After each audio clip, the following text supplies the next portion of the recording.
Stand by to launch FanStream Sports. 3, 2, 1.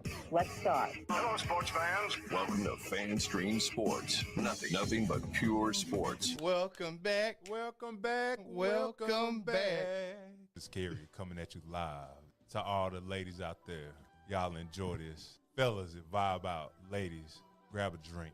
Enjoy. Welcome to Bottom Line Sports Talk, where we cover sports and more for the culture, by the culture, because we are the culture. Hosted by your favorite twin duo, those Jackson men, Gary and Cary. You can find us on Apple Podcasts and Spotify, where you can rate us, review, subscribe, follow, and most importantly, share. What up? Check 1 2 1 2. What it do? What's good?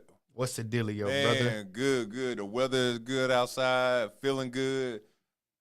Life is good right now, man. It's like 70-something degrees. 72 degrees. Something.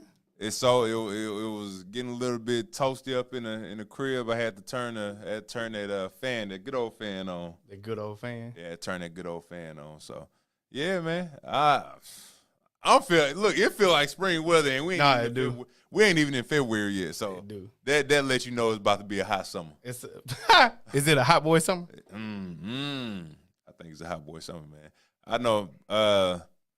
Who would have known? Like January right now, even though it has been cold, like it was cold a couple of weeks ago, where it was just ice all over the place out here in Dallas.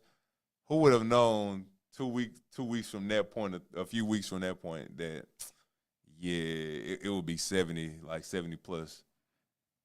And it's still in January. So, yeah, man, I'm feeling good. How you feeling? I'm feeling good, man. I can't complain. Can't complain at all. Weekend was good. Had a good time. Went to a couple of spots. Ate brunch.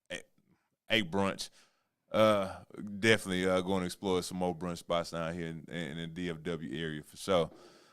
Man, I'm missing the game right now. North Carolina is playing Georgia Tech, and Texas Tech is in TCU. I would have went. You know what? If they weren't playing tonight, I would have probably went this past weekend. TCU ranked number 25. Texas Tech ranked number 15. Before I dipped out and came back out here, it was a good game. Of course, North Carolina handling business with Georgia Tech the last time I checked. Hopefully they get it together. But hey, man, upset alert! We saw Kansas lose against Iowa State. Who would have ever guessed that one, man? And I want to talk about LSU women's basketball team not only falling to Mississippi State women's basketball last night, but they also it was probably to the champs. Don't call it South Carolina champs this year. Oh, okay. Yeah. Okay. Yeah. All right. Well, you got this. You got to say that for sure. But great game. And again, I just want to welcome everybody to Bottom Line Sports Talk. What we doing for the culture? By the culture. Because we are the culture, you dig? And we the number one podcast. Why? No, number one sports podcast. All right, number one sports podcast. Why? Because our mama said so. Shout out to love you, mama. You stole my whole get up. What? We're the number one sports podcast. Why? Because our mama said so. Because our mama said so. Yeah, I had to get the little intro in there for a little bit. We had to do the little talking points. But first, again. Welcome. Let's talk about it. Let's get to it. Let's talk about the LSU women's basketball woes right now. Let's get to that, but let's get to these comments first. The best podcast in the world, that is our mother coming to you live. Right. Yes, sir. Love it. And we have Sade coming in. How you doing, Sade? What up, Sade? Happy belated birthday. I'm a horrible friend. Happy birthday to you. I'm a horrible friend. Happy birthday to you. Happy birthday to you. Hey. That's what I'm talking about. If you want happy birthday. This dude right here. Chop the screw. This happy birthday. Anyway. I love it. Anyway. Sing. I don't know. Well, we all remember those days back in the day on the squire. Wild West. I am multi-talented people out there. You used to be. I am still multi-talented. You used to be. Especially in the car, in the whip, and in the shower. Let's talk about a couple things that happened last week, and maybe something that happened this week. Mm-hmm. The Bucks coach was fired after a No! don't do that. Sorry. He was fired after a 30-13 start. Correct. Right. First year as a head coach. Apparently, Giannis Antetokounmpo Adrian Griffin, yeah. wasn't happy with Adrian Griffin, and he got fired. And who was next in line? Doc Rivers. You guessed it. Woo! Insane in the membrane. And thank you so much for bringing that up, because I wanted to ask a question, and I'm gonna answer my own question, and then I'm gonna pass it on to you. I asked, were the Bucks in the right for firing ex-coach Adrian Griffin? I said we talked about it for a little bit last week on the podcast, but in my opinion, were they right in firing Adrian Griffin, the Bucks ex-head coach? I say no, they should not have fired him. He had a good team. Again, like you said, their record was 30-13. I mean, y'all fired a man in the regular season. If you're going to give him a chance, you got to give him a chance the whole time through, man, through the postseason. Now, if he lose in the first round in the postseason, you know, if it's in the contract, yeah, all right, cool. It may be okay to fire him, but we ain't even an all-star break yet, man. And y'all had these little woes going on. Like, Milwaukee still is a good team. Now, of course, they may have had they defensive efficiencies, defensive deficiencies. But You tried it. I did. But they still were a good team, top 4 team in the East. And they didn't give them a chance. And, you know, allegedly, like I said last week, that, you know, Adrian Griffin wanted to make room for another role player and try to boot Giannis Antetokounmpo's brother Giannis out of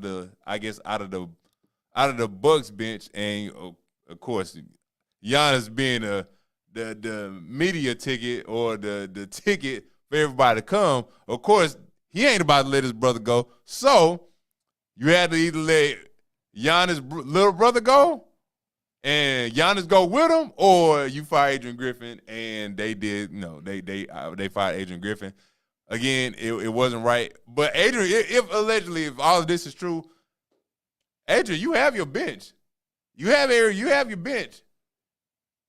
Giannis' brother ain't playing that much anyway, so it really ain't his fault why the bench may not be getting enough production as is. So it is what it is on that note, man. Here's the thing that I think maybe you may be missing with this is the whole thing of he has a window. Talking about Giannis. And he feels the pressure to make sure he lives up to the hype and at least be competitive. He didn't feel competitive with Adrian Griffin. And again, this doesn't go off without a hitch without Giannis. Also, we got to be honest. Mm-hmm. Giannis is a coach killer.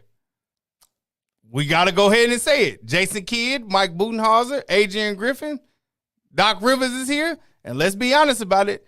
Doc Rivers don't really bring you much success either because he doesn't really hold up to the pressure. Damian Lillard does not play defense like Drew Holiday. Let's just go ahead and say it right now. It looks like the Celtics won that trade. Mm-hmm. If we're keeping in the band with what things look like, Drew Holiday still scores. It may not be as flamboyant as Damian Lillard, but he scores and he also plays lockdown defense on arguably your best 1 to 3 being your point guard, shooting guard, small forward. Mm-hmm. He could play on all three, sometimes power forward, depending on how the other team is stacked. Mm-hmm. Real quick, want to get to this comment.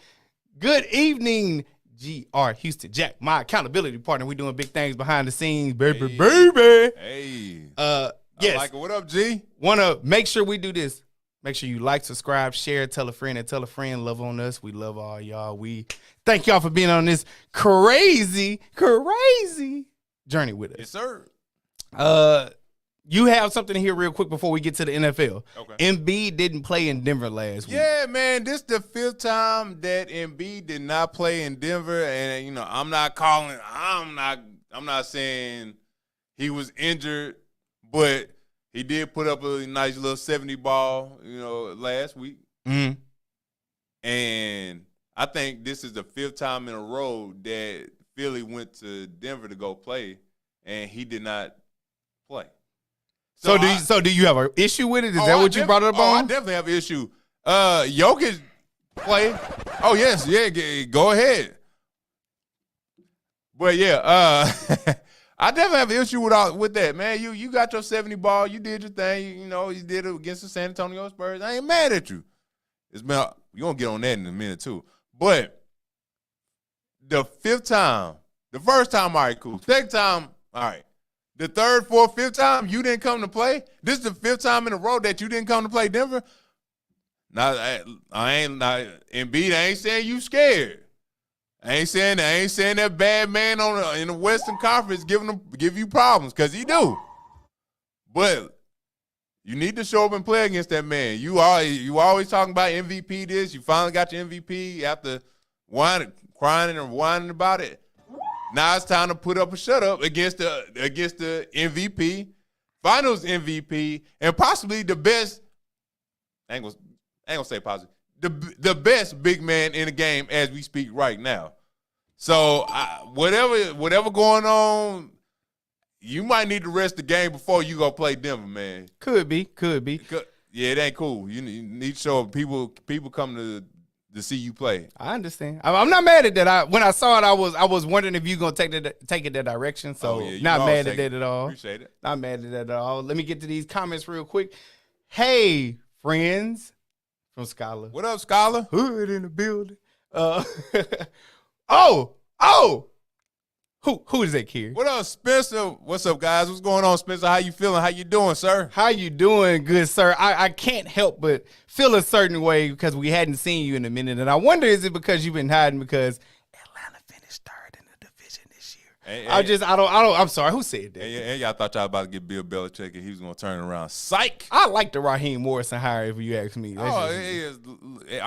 Keep Bill Belichick out of anybody else out of the NFC side. We'll talk about that in a minute. Talk about that in a minute. All right. G says, what up, Cary? What is going on, Miss G? And Black Eighth Element. It's all about the postseason for Embiid. I can't argue with that. I can't. He's had a history of not being healthy. And he still haven't been to the finals or conference finals. You're right. So I don't know if with that reason right there, that was my only reservation. Because he hadn't been healthy in the offseason, is it wrong for him to sit out? Because that's going to be a tough game. I don't know. I'm just saying. Yeah, it's always devil's advocate. Yeah, devil's advocate. Yeah, I mean, look, again, I'm not saying that you're wrong, but if you really ain't that hurt, bro, like you can come out there and get the fans. That 70-piece took it out of him. What the great ones do? What Kobe do after he scored 81? Went right back. I think he played again. He played again. All of them played again. Luka scored what? 70. Oh, man, but Luka, old man though. Huh? Luka, old man. old man ball different from this young boy ball, and Luka don't bang like Embiid. Not making excuses, just stating facts here. No. Anyway, we're gonna get back on basketball here really, really, really soon. Okay. But I want to get to the NFL divisional. The championship. Sorry. Do you want to get to before we get to that? You want to get to the women's college basketball? Sure. So we want to talk. You want to talk specifically about LSU? Yeah, LSU South Carolina game. What you feel about it? So LSU South Carolina game, very heated, very all over the place. Ladies and gentlemen, women's basketball is heading in a great place, at least for the time being. You should tune in. Not sure if this is the glory years or this is a sign for things to come. But women's basketball is amazing right now. South Carolina, LSU, USC, Colorado. UCLA. I'm saying Colorado because they are dangerous. They are UCLA.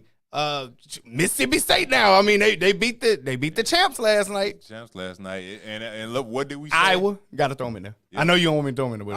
No. UConn still a threat. Yeah, and look, again, for LSU girls and Grambling. But gotta remember. I'm gonna put it on there in a minute. My bad. So, back to it. Just like we said yesterday with LSU women's basketball team, they won the championship this year, and I apologize. Last year, and we both said it's not. It don't feel good to be hunted. I don't. It don't feel good to be hunted. Y'all number one. Everybody the hunter. Y'all the hunted. Well, they not number one no more though. No. Well, I mean, I know what you mean. They the reigning champs. You right. Until somebody get dethrone them, then we'll have something else to talk about. But they still the champs for the moment until April comes around, and we'll see, or March. We'll see how they fare. But your analysis of the game. They don't have a great 3-point shooter on their team. They have the problem that looks like South Carolina had last year. They don't have a jump shooter. Yes, I know they have their freshman. She does great at mid-range. She can't shoot threes. And in this game today, especially in women's with the transition that's going on, taking place right before our eyes, you have to be able to shoot threes. And if you can't shoot threes, you better have I'm saying big girl, meaning tall, and or has a little bit more size, because that's the only way you're going to win inside. You don't have to be fast, you don't have to be slim, but you do have to be physical, and being physical means you have to have a little bit more weight than what your opponents have.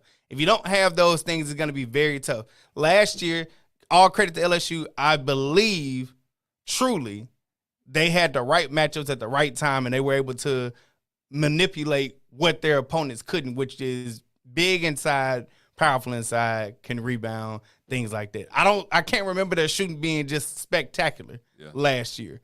This year, South Carolina, we said it last year, they need to go get 3-point shooters. Did they ever? Did they ever? Did they ever? Iowa has a 3-point shooter. I believe they got a better inside presence this year. They did. But we shall see what happens. I just know there are chinks in LSU's armor, and Kim Mulkey, the coach of LSU, was saying that they need to get tougher. I don't think the problem is tougher. I think the problem is making shots. I agree. They do this. Again, this is a make or miss league, just like the NBA. This is a make or miss league, and they couldn't get stops when they were supposed to. The young lady from South Carolina, the big, which is a very focal point right now. She dominated. Every time she got double teamed, she made the right play, passed it out to the 3-point shooter for South Carolina. And mind you, that young lady is 6'7", from Brazil, I believe. She played for. Oh snap! You went further. I ain't even looking to see she's from Brazil. Oh yeah. Shout out IG, baby. Shout out IG. But yeah, man, I like where everything's heading to, and we gonna get on. We're gonna get on the women's basketball, college basketball later on. Little sneak peek, little sneak peek right there. Let me get to these comments real quick. Why don't we?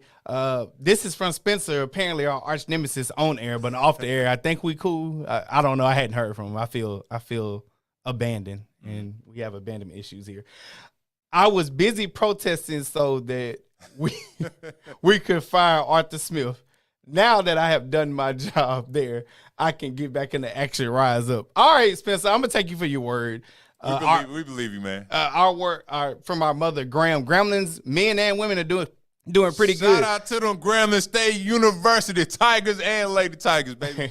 From G to Spencer, she definitely laughing because Spencer is a trip. Y'all will enjoy him as he is a devil's advocate pundit on here.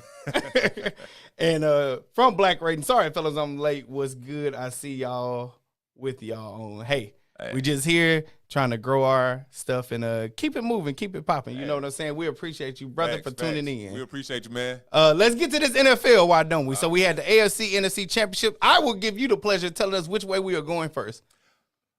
Let's go to NFC first, man. Let's go to.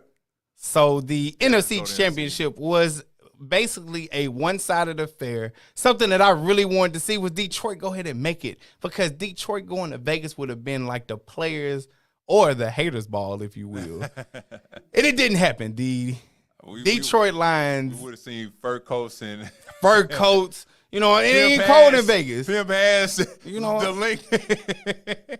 Got a Chevy on. But we don't get to see the thing that we wanted to see. So Detroit got out to a great start, running the ball, passing the ball. They could do no wrong. And it's like the second half, it went wrong. Mm-hmm. I have no idea what happened. And what I want to ask you is, we'll just get into the nuts and crannies. They basically laid an egg in the second half and gave the controlling interest back to San Francisco, which Brock Purdy was able to show up and do some spectacular things, although they had some luck on their side, right? Boy, did they. Yes, sir. They were able to pull it out and win. People are saying that Dan Campbell was too aggressive, right? And that cost him the game. He should have been a bit more reserved. He should have kicked some field goals where he went for it on fourth downs and things like that. Right. What do you say? I'll ask you first before I go in and chime in. Well, let's first give credit to the Detroit Lions. They came a very, very long way. Who would have ever thought we would see the Detroit Lions in an NFC Championship game? So I have to give kudos to Dan Campbell, who was once a Saint, and he came in with the Lions, and every year made progress after progress after progress. After going 0-16. After going 0-16, so he has leveled up with the Detroit Lions. As far as the game is concerned, everything in the first half was going right, and me personally, if it was up to me, I would have got the points because I would have got the points on the board. But his play calling on the fourth downs was not bad. Jared Goff, the quarterback for the Detroit Lions, threw some amazing balls, spiral balls. One that I can vividly remember that would have probably put the game out of reach for San Francisco was the fourth down where he threw it to Reynolds. And Reynolds the ball hit him literally right in his hands. And Reynolds dropped the ball. That changed it. And then the one play that got San Francisco back in the game was, you guessed it, the pass that Brock Purdy literally threw an interception. It just bounced off Detroit Lions' helmet. And then Brandon Ayuk caught the ball. Look at you getting names right. Yeah, appreciate it. Brandon Ayuk got the tip ball, and eventually the next play they wound up scoring. But that changed the play. That changed the game. And then also it didn't help that when Detroit got the ball back, the running back for the Lions, he wound up fumbling the ball. So all of that had to hurt. And again, Dan Campbell, again, he wasn't wrong with the play call. The play calling was excellent.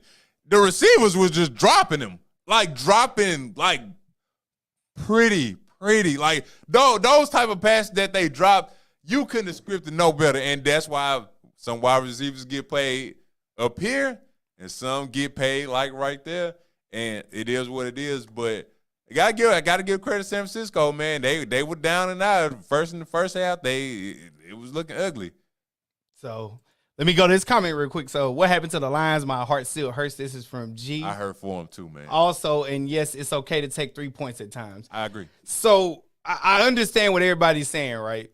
And you know, football fanatic on Saturday and Sunday. So you sit with me a lot, or I sit with you, and I be telling you to turn the TV when I'm at your place, and you like, why I keep turning the TV so much? Because I want to watch as much as I can of every game, especially the interesting ones, and especially the teams that I'm interested in. Detroit has done this all year. If you go back to the Dallas game, they did it, right? They've done it all year. Go for it on fourth down when it probably doesn't cause for it. Taking 3 points. It's not a bad idea. I definitely agree with you and G. But I guess for me, is do what got you here, right? All year you went for it on fourth down, so why am I shocked that you would go for it now? And we're talking about literally if the ball doesn't beat up Josh Reynolds, who came from L.A. but he came from L.A. while Jared Goff was there. If he catches those balls, we're looking at a different ball game. If Jabril Gibbs doesn't fumble the ball, we looking at a different game. Also, on that last fourth down, when Jared Goff threw an errant pass to someone else, had he waited just a couple of seconds, and I know it's pressure coming, had he waited just a couple of more seconds, Gibbs was coming across the field on a crossing route, basically wide open. Right. But again, I believe that they abandoned the run, like we'll talk about in the other game here in a few minutes, and that's what really got them. Once San Francisco got going, their defense woke up, and that was basically the end of the game. Yes, it was errant things that did not happen on offense, but credit to San Francisco. Gotta give them But credit. they were getting the doors blown off them, and I was so happy in the first half, and it went away so fast. And again, it wasn't like Detroit in the second half kind of beat themselves. Again, I will give San Francisco all the credit. I will give them all the credit. But teams like the Detroit Lions, you have to capitalize when you're down there. If you want to go for it, man, you better have all your chips in ready, and everybody better be on one accord. And everybody was. It's just like little. It's just little things. And again, like I said, what should have been a knockdown from the Lions safety with Brandon Ayuk. That play changed the whole trajectory of the game. But again, man, I just wish that if Reynolds catch a couple of those balls, bro, this game is not close. And also just to let you know, teams that's leading by 17 in a game 17 at halftime are like, I believe, 27-0 until last Sunday is 27-1. So congratulations, Detroit. You on the losing end of that. So my thing is, like, everybody's saying take the 3 points. I get it. I feel it. I just personally saw how the game was going. I'm not sure those 3 points matter because at that point, I don't think they were stopping San Francisco. I think they were stopping San Francisco. I don't know. After the horseshoe play, after he got lucky, I agree. Yeah. I don't know if they stopping them. So I mean, that's what Detroit did all year. They went for it on fourth down a lot of times. Somebody was talking about they fourth down conversion rate wasn't as high as others. That's because they go for it all the time. So I'm not knocking them. They did what they got them there. I appreciate them for being who they are through and through. And no, it didn't work out, but you got to honestly think about it. What got them here was being ballsy, and they were ballsy up until the end. I just wish they would have scored 2 more times. I don't know. And also I have to say this as well. If they play like that, if they down like that, talking about San Francisco. If San Francisco get down like that in the Super Bowl, and y'all expect Kansas City and Patrick Mahomes and Travis Kelce and all them other bad boys on offense to slow down, they will put, no pun intended, their foot on y'all necks, and they're going to embarrass y'all the same way that Baltimore embarrassed y'all at home. And that's the reason why we're going to get segue. Hold on. All right. So we have here, I need Casey to get beat. I really want to see Taylor cry. Let's be real. She has no idea how many points are given to a touchdown, but I hate Kyle Shanahan because he sold us out. Damn them both. I'm not mad at that take right there, right? But they can't have a tie in the Super Bowl, so we shall see. I'll just say this. I'm never betting against Patrick Mahomes again. I'm never doing it. I'm going to shut up from now on. It is what it is. Here we have from Sid, a.k.a. CJ, a.k.a. one of our big bros. That's why you pay the kicker, duh. Well, as much as you say that, said, and I'm glad somebody said it because I didn't know if you were going to say it, but I wasn't going to bring it up. But since you said that's why you pay the kicker, what happened with Buffalo last week when they wanted to kick the ball and missed it after they were trying to tie the game instead of winning? 2 weeks ago, I'm sorry. I'm just saying, you pay the kicker, he missed. And it's a possibility that the San Francisco kicker had missed early in the game, too. He did, too. So that's all I'm saying. Not taking the points makes the game harder than it needed to be. I feel like that's what Dan Campbell does en route as Jason Tatum and Jaylen Brown do in basketball. They take very hard shots when sometimes I'm talking about people that make stuff harder. I'm not disagreeing with that. I think he makes the game very hard for himself because I think he wants to celebrate how hard it was. That's just me. Maybe I'm wrong, but I do see what you're saying, Black Eighth Element. I'm not arguing with that at all. The first missed fourth down conversion is when the momentum shifted. I agree. And that's what I'm saying, too. When they missed that first one, I think the game was done then, and I feel like a touchdown would only shift the momentum back. I don't know if a field goal helps them. Maybe it does, maybe it doesn't. I know people talking about points, but I just feel like San Francisco controlled the whole second half. So I don't know if the 3 points would have negated them from going down and scoring. Well, and again, I'm going to have to say this. Let me reiterate this again. Balls cut off. San Francisco didn't beat Detroit. Detroit beat themselves. No. San Francisco, no. They had to come back. You just said it. So I feel like San Francisco won. But yeah, they did. I give them all the credit. They came back and won. They came back and won. I give them all the credit. But let's be real. 27-10, I think, if I'm not mistaken. 2017 at halftime. I think so, yeah. Or 24-10, I believe, at halftime. Something like that. Dog. I hear you. Y'all always need points. I get it. I feel I'm not arguing at all. All I'm saying is that's what they done all year. I wasn't even shocked. I'll tell you this: in the Super Bowl, he wouldn't go fourth down on a couple of those possessions. G says always Spencer. I feel it. Like, I'm not arguing. I'm just saying that's what Dan Campbell does all year. Oh, yeah, I know. Now on to the game that I hated to talk about. The What did I say? Baltimore Ravens, Kansas City Chiefs. Mm-hmm. If I can sum this up into one word, the word is rush. Hold on, let me ding myself. Hey, going ding, ding, The word is rush. The Baltimore Ravens are a power run team that has a quarterback that is unlike any other that we have ever seen, according to Michael Vick himself. And he's different running than Josh Allen himself. Mm-hmm. So that's a comparison that people want to do. Lamar Jackson is spectacular with his legs and his arms, but his legs are probably the most dynamic thing when it comes to what people say. And he got 56 yards. That was it. The running backs who have been featured all year long, I know because I had them on my fantasy. Mm-hmm. The running backs would at least get touchdowns. They would run the ball. They would try to drill it down your throat and push you off the line, much like what they did at Houston at the end of their game. They did not run the ball at all. It's like Lamar Jackson, Todd Monken, and that Harbaugh boy wanted to sit up there and prove a point as to they can outdo Patrick Mahomes in throwing. And you said it more than I did, so I'm going to give you credit. If you want to beat the Kansas City Chiefs, you better have a run game. This was the best run team probably to go against them, and they did not run the ball at all. Like, they actually had a fourth down conversion where Lamar ran it out of shotgun and got like 15 yards. And they didn't run in anything after that. I think the running back had 6 carries all game, whereas I think he has more along the lines of between 20 and 30 per game. Mm-hmm. They did not run the ball at all. They were errant throws. It was just a disaster all the way around. And as much as people want to say, well, Kansas City only got 17 points, I agree. They only got 17 points because the Baltimore defense stepped up, because it's one of the most iconic things that we've seen in so long that was not talked about. They even had Terrell Suggs come out. And Ray Lewis came out at the beginning. No, Terrell Suggs came out like the third quarter, fourth quarter. Ray Lewis came out at the beginning. That's what I'm telling you. They said that too. Man, they had everything on their side, man. Real quick. And what happened to the Ravens? Where was the team that beat up on the Niners? That beat up on the Niners, G. That beat up on the Detroit Lions. That beat up on every team in the Minus NFL. -3.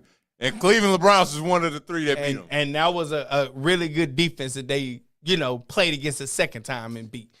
I don't know what happens. And as much as everybody says Lamar had a bad game and he's the main reason, fine, sure. But we gotta put some blame in there for Todd Monken. Because Todd Monken, if you don't know, is the offense coordinator. If you don't know, Todd Monken came from the Georgia Bulldogs. Georgia Bulldogs. If you don't know who Todd Monken is and why I'm saying all of these things, all they do at Georgia is run the ball. All they do is run the ball.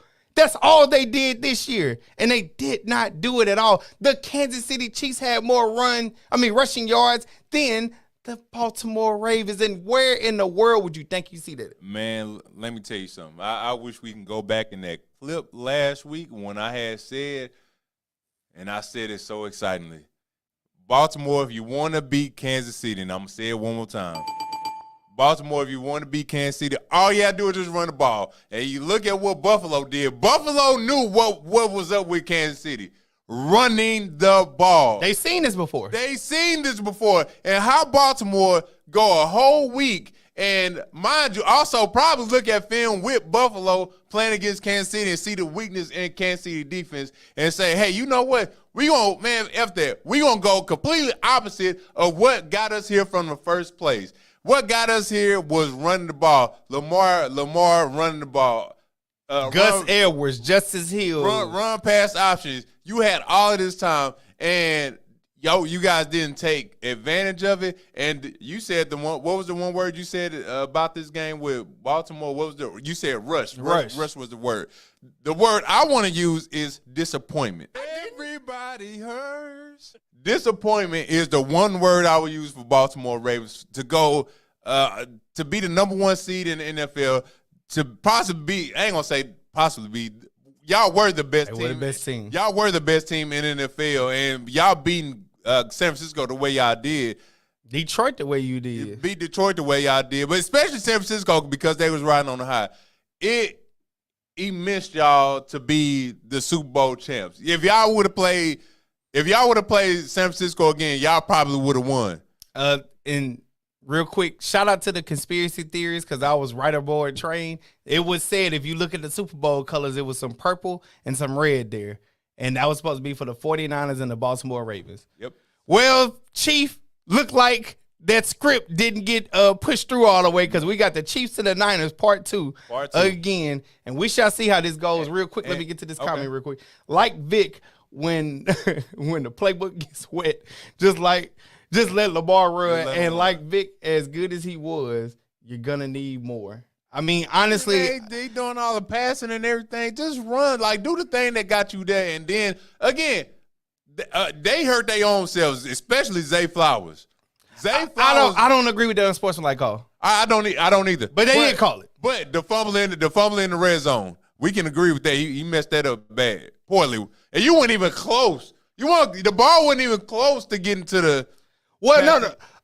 I guess that part I can't all the way be mad at. I wish he wouldn't have dove, but that's just a freak play. But before that long 54-yard pass was negated because they called taunting. Right. And like L'Jarius Sneed was holding on to him. Zay pushed him. That was one. That was unsportsmanlike. Then they said it was everything because he stood over him too. And real quick to the comment, I just knew this was Lamar's year for a Super Bowl ring. I'm with you, G. Because if I'd have known this goose egg was going to happen, I'd have cheered harder for the Houston Texans. I knew they would have ran the ball. I knew C.J. Stroud might would have did a little bit better. Right. Like, D'Amico would have had a good game plan. Like, now I'm mad because that matchup didn't happen. But everything that Baltimore had in their playbook, it just seemed like everything that happened through this whole regular season just went out the window when you're playing against Kansas City. It did. It just went all the way, and I don't know why. It was the noise of can he throw and win, and nobody cares about that. Stick to what you do. After you saw what Josh Allen did to them last week, the week before the week before, after you saw what Josh Allen did to them, it ain't like it. First and foremost, that Kansas City defense. They are good. We got to give them credit, especially what they did last weekend with Baltimore. But it ain't like they unstoppable. Nah. It ain't like they unstoppable, man. It's just like they beat themselves. Like, you got away from the thing that got you to this point. This is a good one right here. Flowers did everything but tap dance after the catch while you were losing. Shaking my head. You were absolutely right, Black Eighth Element. That's why I'm like, I knew they were going to call it. I wish he wouldn't have did it. I also wish he didn't fumble. But when I look at the game plan, the Chiefs blitzed the hell out of the Ravens. Yeah, they did. But here's the thing. In the first half, they were just throwing it out to the flat to the running back. Why did that stop? Why did we not try more screens, right? Why didn't we do more short passes? Why were we trying to get the ball to an older Odell Beckham down the field? We were trying. They were trying everything but what would have worked. A drag route, a hot route. A hot route means we have linebackers coming in, blitzing us along with the defensive line. A slant route, a curl route, a one-step drop, anything.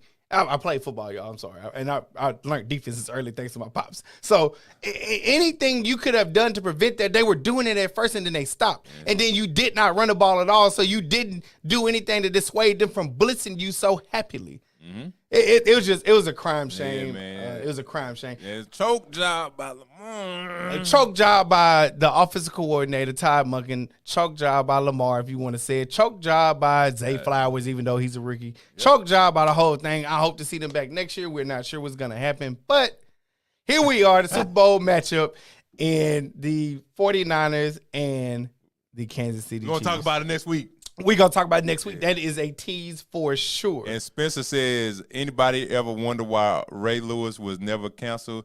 The man is a killer. My bad. I'm off subject. And I don't like Ray Lewis. Spencer doesn't like anybody, apparently. He is a killer, Spencer. On the field. Yep. Look here. On the field. On the field. That's a good point, Spencer. Oh, man. Shaking my head. So I want to make sure we are at more than halfway point. Yeah, man. Thank you for subscribing. Thank you for liking. Thank you for tuning in live and on the replay. We want to thank you so very much. This is Bottom Line Sports Talk. That is Cary over there.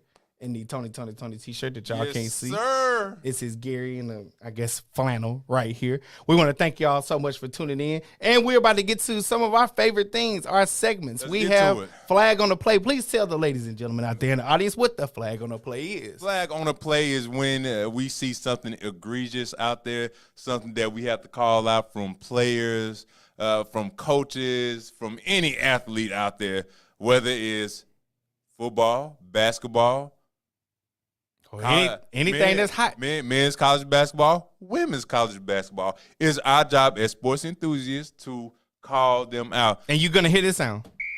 You're going to hear the sound of that flag on the play. And, again, I just want to reiterate this to all the women out there. Y'all want to get this too. Any women, WNBA, college, anything, women can get, like Adrian Broner said, can get it. Mexican, African American, women can get it. And with no further ado, this flag on the play goes to none other than the NCAA women's college basketball star, Caitlin Clark. Who you spell with a K. With a K. Now, everybody, would you like me to describe? Yeah, you got to describe it because I couldn't get the video You before gonna we get the got video? on. Okay, so I sent my brethren over here a video. Ohio State and Iowa wound up playing. Caitlin Clark had a 45 points. Ohio State had a young lady score 33 points. Ohio State beat Iowa they beat Iowa at home. Ohio State beat Iowa at Ohio State. And the crowd was rushing to get on the court and doing the court rush, doing the storm rush and everything. And there is a video out there, and I saw it. I rewinded. I played it like 15 times.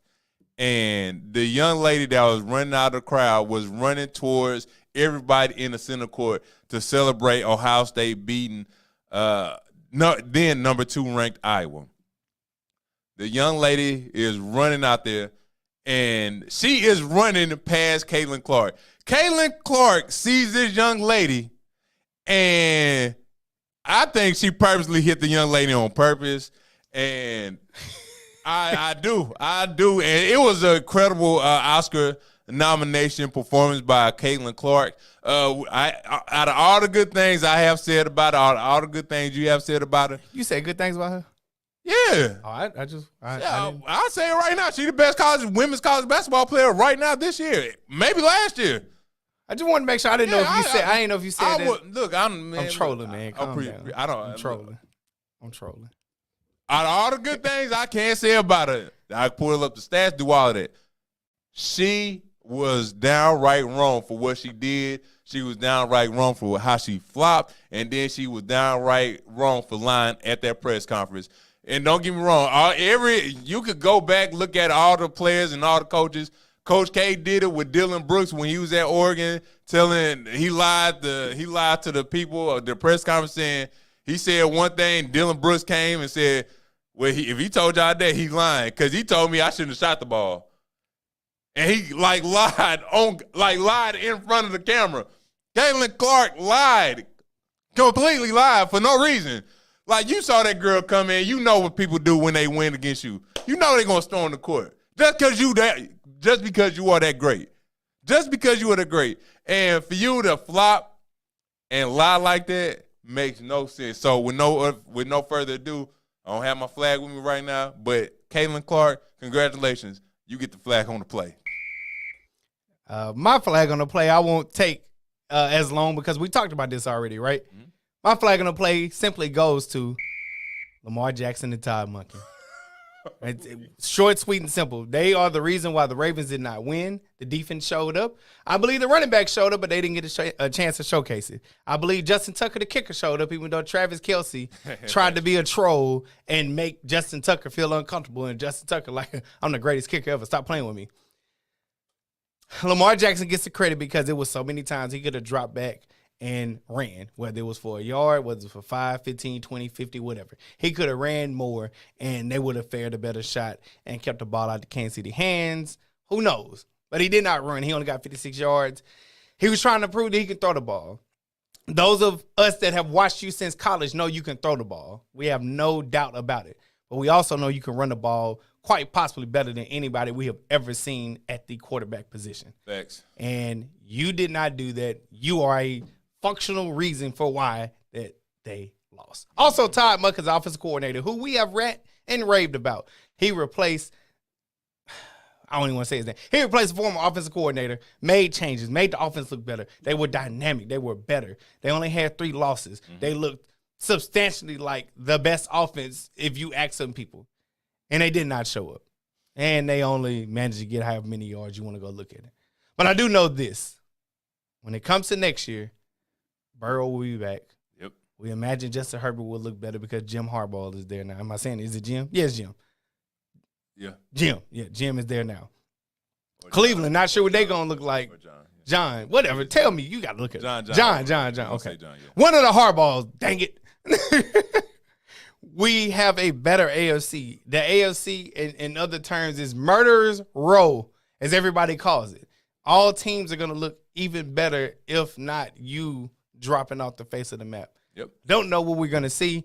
I just know that you are going to have this moniker on you saying that you can't get it done in the biggest game possible. And I can't defend you anymore because that's where we are right now, and I hate that. But the flag on the play goes to both those two gentlemen right there. Like Big Sean had said, all pun intended. You had Detroit. This goes to you too. Definitely goes to you too. What up though? I want to switch real quick while we got a little time. Okay. We were gonna do 5 to 10 players, but I guess I'm just gonna name a couple, right? Okay. So we are making a transition to basketball because after next week, the football season will be over, and it'll be prospective draft picks and things like that that'll come up.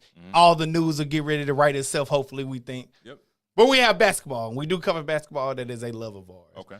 For the basketball season, I don't know if you had any players that you want to talk Yes, about, but I sir. do have a few that I want to name real quick. This is just so you guys know going into the basketball season who you need to look out for, who are some stars. Jalen Brunson, can you tell us about him, good sir? Yes, sir. Jalen Brunson right now is averaging 26 points per game. That is 12th in the NBA. Also averages 6 assists per game. He has brought New York Knicks back to relevancy. Not only in the East but in the NBA, they are contenders now. I have to give Becky Hammond, I believe, I have to give her some credit for what she said maybe a month ago, that guards that are 6'3", 6'4", small guards like Jalen Brunson, they don't win the championship or win the big one. And I know a lot of people got up in arms about what she said. And Becky Hammond, you were completely right. Steph Curry is the only one. Allen Iverson hasn't done it. The only one that has done it is Isaiah Thomas with the Detroit Pistons. Besides Steph Curry, Isaiah Thomas, those are the only 2 players, point guards that have led their team, respective teams to the NBA championship. It has won. So she did have a point. They will need a whole bunch of other players to contribute to their winning. Crucial pickup for them also for the New York Knicks, OG Anunoby that came from the Toronto Raptors. He has been a key pickup to what their success is now. I believe Saturday on ABC, forgot the time, they will play the Lakers, so that'll be a primetime matchup. Who are a few other players you got before we continue? All right.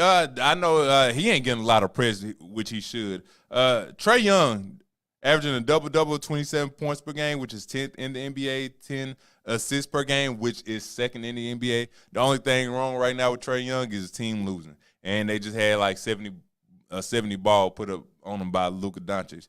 Brandon Ingram, one of my personal favorites. I like Brandon Ingram. Their record is 4 or 5 games over 500. They should have won yesterday against Boston Celtics. Y'all wrong. Brandon Ingram does play for the Pelicans. Wait, they lost that game? They was up by like 25 points or something like that. They lost by 1 or 2. Wow. Another one that we have to give Stop credit watching to. that game. I know, right? Anthony Edwards, 25 points per game, 5 assists per game, and 5 rebounds per game. He is a point guard for Minnesota Timberwolves. The reason why they are better than what they were last year, he is the leading reason why they will be better and are a contender. Go ahead, good sir. Number 1 and number 2 seed in the West right number now. 2 right now, I Number believe. 2, They and failed number 2. Of course, we got to give credit to your man, Shai Gilgeous-Alexander.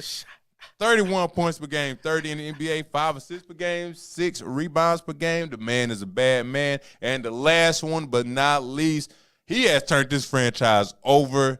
He is the focal point in this franchise. He is injured. Tyrese Halliburton. Okay. I thought you was going somewhere else. You thought I got you. Even though they lost, I'm about to flag you. Even though that team lost, I'm about to flag you. But Tyrese Halliburton. Hold on. I'm sorry. We got words after this. You know what that mean, right? He a Celtics fan. Oh, boo. We got words after this. They're going to lose. Don't worry about it. They will lose. Hold on 1 second. What can we talk about? All these free throw. Read it. I'm laughing too. And lost to Houston the way that they did. Free throw calls for the Lakers when playing the Warriors. It's atrocious. Clearly, someone is getting paid. It's a lot of things going on with the NBA right now. It was some free throw calls that were made. Clearly, the Warriors are a fan favorite. Also, they don't really lose close games like that against very many teams. And to say that this went to, was it 3 overtimes or 2 overtimes? 2 overtime, double overtime. Went to 2 overtimes, and LeBron James made free throws and it didn't look like clutch. a foul. But it looked like a foul, though, when I looked at it. It did or it didn't? It didn't. It didn't look like a foul. I we can sit up here and say it's somebody maybe being paid under the table. That is very likely. We have seen that happen in sports before. Surely.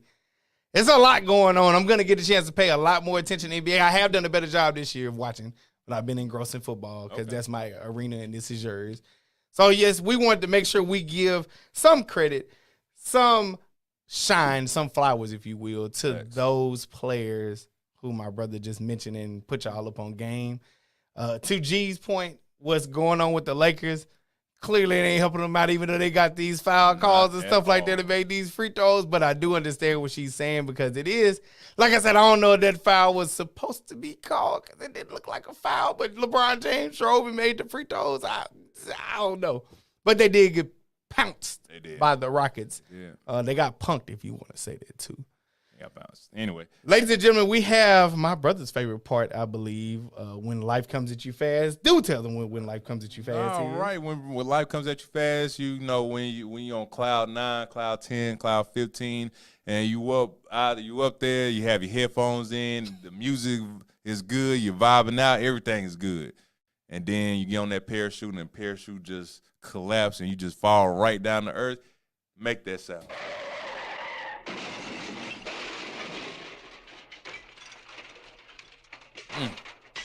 It's always that mirror.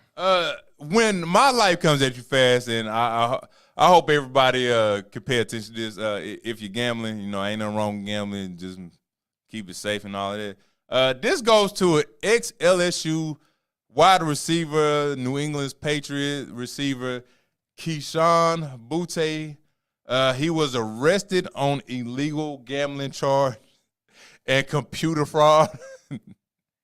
And the amazing thing about Keyshawn Butte with LSU, when he was at LSU, he actually betted on himself. How amazingly crazy can you be to make wagers, not only on games, but on yourself, man? And then have the audacity to make I believe it was over 800 bets that he made in total. And man, go get some counseling, man. Like you have to do better. This gambling thing has gone. It's getting out of control, man. Now it has getting out of control.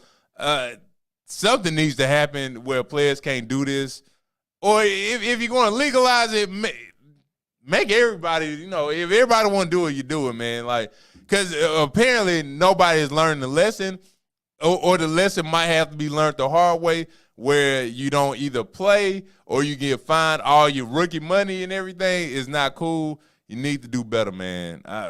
Keyshawn Butte, do better, man. So here's the thing that's very concerning.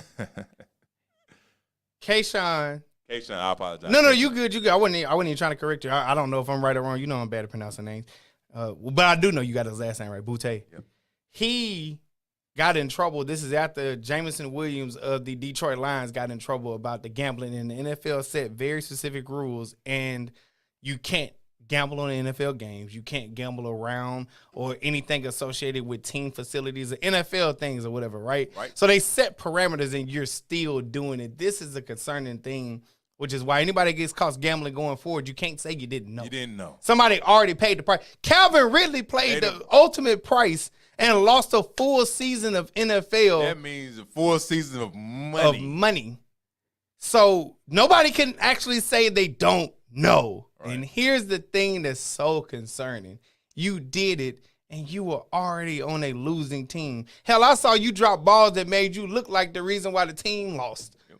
You betting on what, brother? You need to keep all your ducats, your chickens in your pocket because we don't know how long you might actually be in the NFL. Exactly. So now we're waiting for the punishment, I presume, because I don't know how long they're going to have them out because I don't think the NFL has set a rubric for how long you'll be out if caught gambling.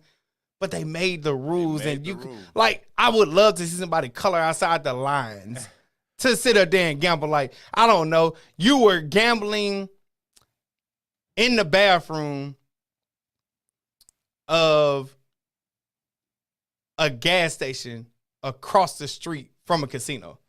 I don't know. Maybe you still get in trouble, but you like, but that's not in the rules. Something, I don't know. I just made up something. Y'all give me credit. That's wild, man. That's wild. Give me. What up, family? How you doing, Aunt Alexis? What up, Aunt Alexis? And Mama always told me to bet on myself. Hey, Mama was right, but if Mama told him to bet on himself right now, she was wrong. Mama was wrong. Guess what? Mama wrong again. Mama's wrong again. Ladies and gentlemen, this is my money shot. Money shot is something that I want you to remember, something to think of. This week is something I thought of all on my own, right? I didn't even look at nothing. It just occurred to me, right? And here is the money shot. Here comes the money. Here we go. Money talk. Here comes the money. Money, money, money. This week's money shot is something that I want you all to think about. If you hadn't seen it again, this was a thought that I came up with, something that I saw, something that I kind of paid attention to. So we know that the NFL has a diversity problem. We'll just say it like that, right? Mm-hmm. It has a diversity problem. And they seem to be adhering to it a bit more. Here's the thing that you have to look at where minority coaches are going to be missed out on from now on, right? Mm-hmm. When these new coaches are getting hired, I'll ask you this, Cary, just because this is something that I observed. Do you notice that some of these coaches that are being hired as head coaches, they aren't hiring any offense coordinators because they're going to call the plays? All right. You know who misses out on those opportunities? Who's that? Minority coaches. I agree. Because it's already a trend saying that minority coaches that are defensive coaches, we don't want to do that because they don't actually know how to run the offense. So you hire offensive coaches, and, of course, they want to have the rule under their thumb, and so they won't hire an offensive coordinator. If they do, they don't really call the plays. Mm-hmm. That's a trend that I want everybody to pay attention to because there are coaches, because Eric Bieniemy is the one that I can think of right now. Right. Eric Bieniemy was told or said by other potential hirings that they didn't know whether he was calling the plays or not. They didn't know whether it was Andy Reid. They thought he was just a product of that offense. And so that may have hurt him. Also, they said he interviewed bad, but I don't know how true that is. But I do know that you can be a victim of somebody's success if they aren't willing to put it out there. And not saying Andy Reid didn't stick up for him, but people are allowed to interpret what they want. And so now a trend that I think is going on that you will see a little bit more is when these offensive coordinators get promoted to head coaching jobs, they're going to keep calling offensive plays instead of getting that opportunity to another person to be an offense coordinator, primarily minorities, because that's what we're talking about right now. Right. So that is a trend that I want everybody to pay attention to. Again, a thought that I just had, something that I paid attention to. There are coaches, I will get those names, that call offensive plays. Off top, I can tell you Andy Reid is given a lot of credit for calling plays. Matt Nagy is offense coordinator right now. It was formerly Eric Bieniemy, and I do know that they still give most of the credit to Andy Reid. They say Andy Reid and Patrick Mahomes can't be beat. This is the ultimate quarterback head coach duo type thing. So I wanted to make sure I give credit to that. That was just something that I thought about. What you think? I agree, man. I agree. That was a good synopsis, man. I feel you on that, man. I didn't pay attention to it, but guess what? I'm paying attention to it now, and I don't. Just looking at our head coaching system when Sean Payton was there, I think Sean Payton was Sean calling Payton, I think, was calling those calls, not Pete Carmichael. Not Pete Carmichael's. So I mean, it is what it is, man. Real quick before we get to our favorite segment, the music picks. Bill Belichick has been blackballed for cheating and will never get the 17 wins he needs to be the GOAT. That is an interesting observation, Spencer. I'll give you another one. I don't believe Bill Belichick's style fits anymore. I think it's befitting that he and Nick Saban were either released and or retired at the same time. Change of the guard, man. Changing of the guards, no longer does that rough and tumble mentality work. It's a new day, The man. Patriot way was what he was coined for, and that just doesn't work because I believe the Patriot way is Bill Belichick way, and it feels like ultra control. Mm-hmm. He just so happened to have Tom Brady, terrific Tom, if you want to say, TB12. Yes, sir. And it doesn't work without that type of player. I'm not sure if Bill Belichick gets another chance, but I don't see it myself. And here's another thing. Ben Johnson, offensive coordinator for the Detroit Lions, spooked the Washington Commanders to the point where I don't think he's going to – well, he doesn't have that job. He's staying put in Detroit. Right. So we can expect Detroit to be good next year at least, right? Yes, sir. We'll see. We'll see. We'll see. Ladies and gentlemen, we are coming up to the end of this here podcast. We want to get to the music picks. This is something where we give you 2 picks where – we honestly want you to think about this when y'all listen to this music right here. Whether it's new, old, something borrowed, something blue.